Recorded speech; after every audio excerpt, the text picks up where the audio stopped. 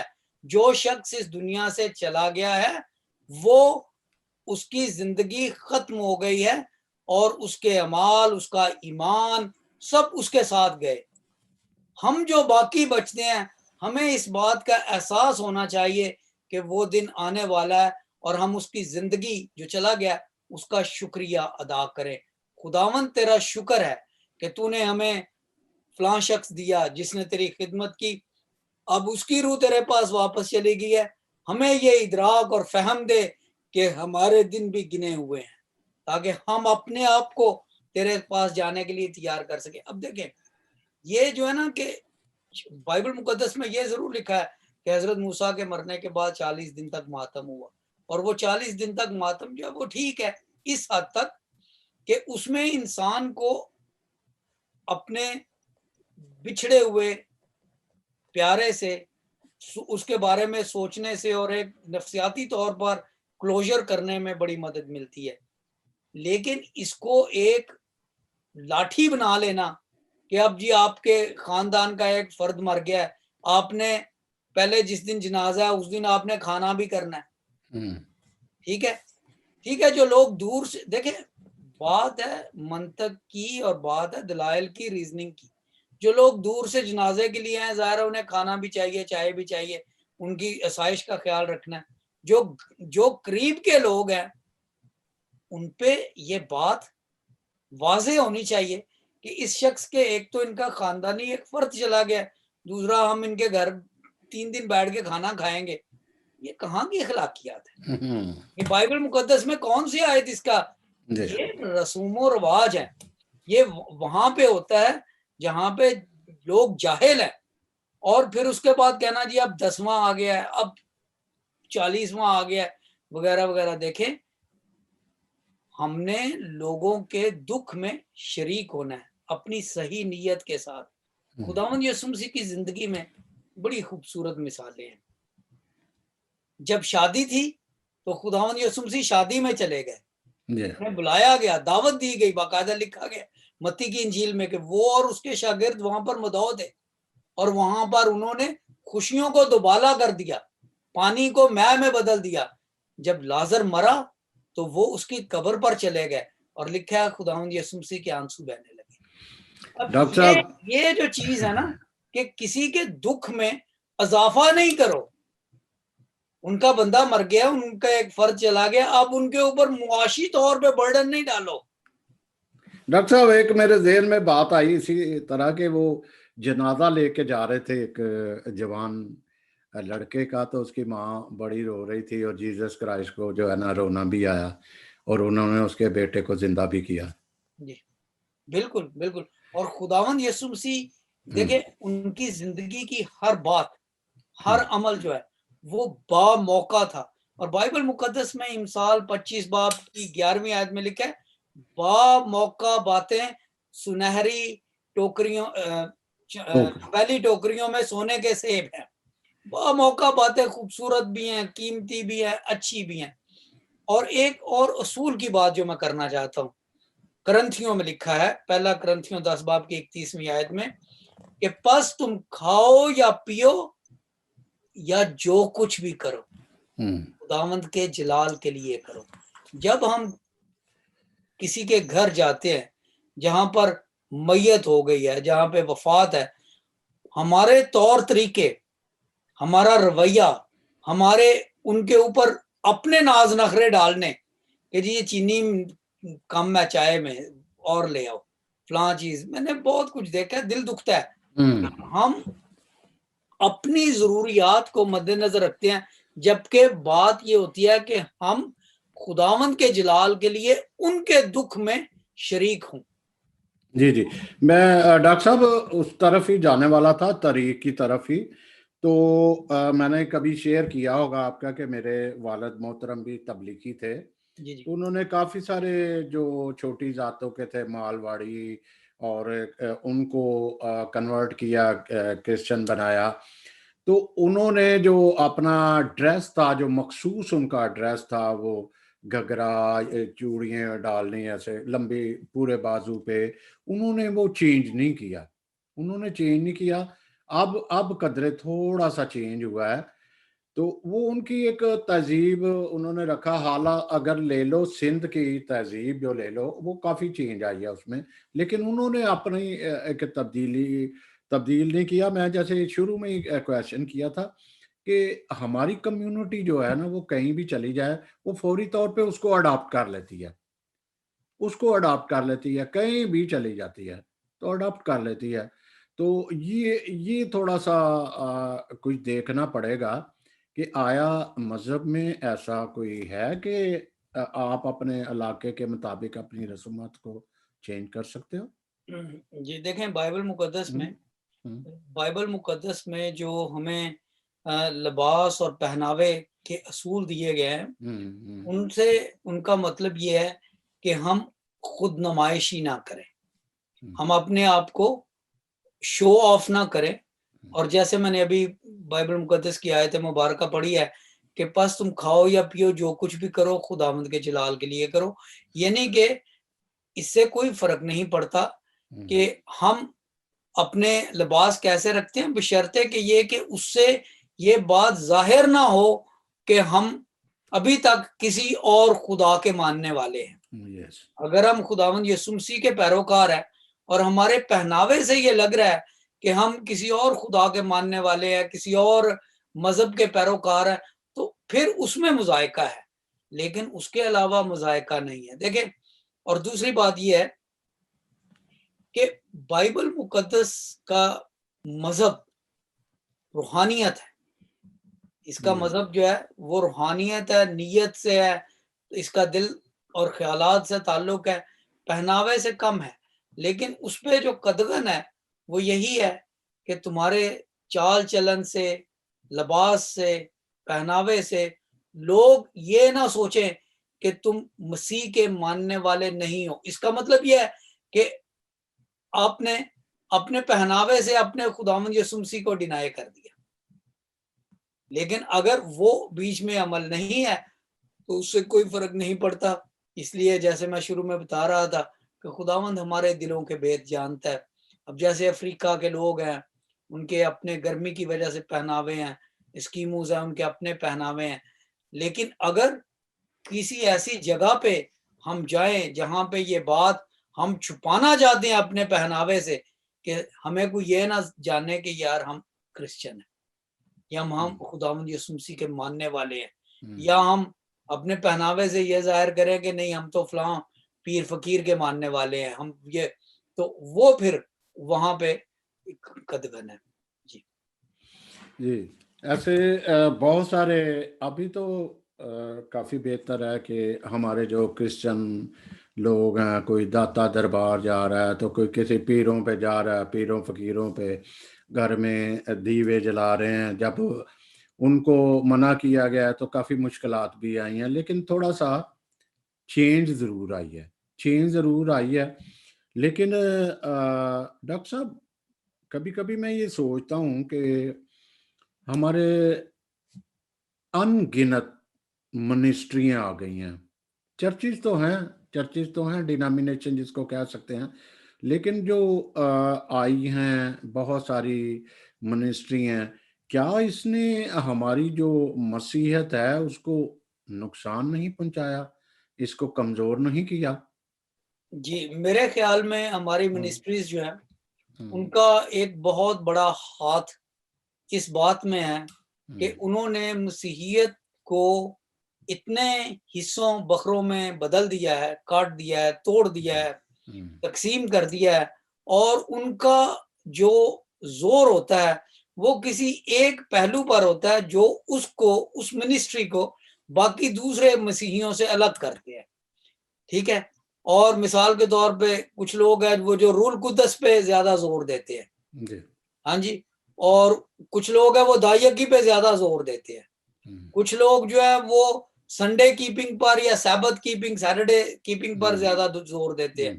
کچھ لوگ جو ہے وہ کہتے ہیں ان سب کو چھوڑو, ہم نے شفائیہ میٹنگز کروانی ہے, لہذا سول اسپتال بند کروا دو, ٹھیک ہے, میو اسپتال بند, ہم شفا دیں گے. کچھ لوگ ہیں, تو کہنے کا مقصد یہ ہے, میں پھر اسی بات پہ آ رہا ہوں کہ کرسچینٹی از اے سیولائزیشن,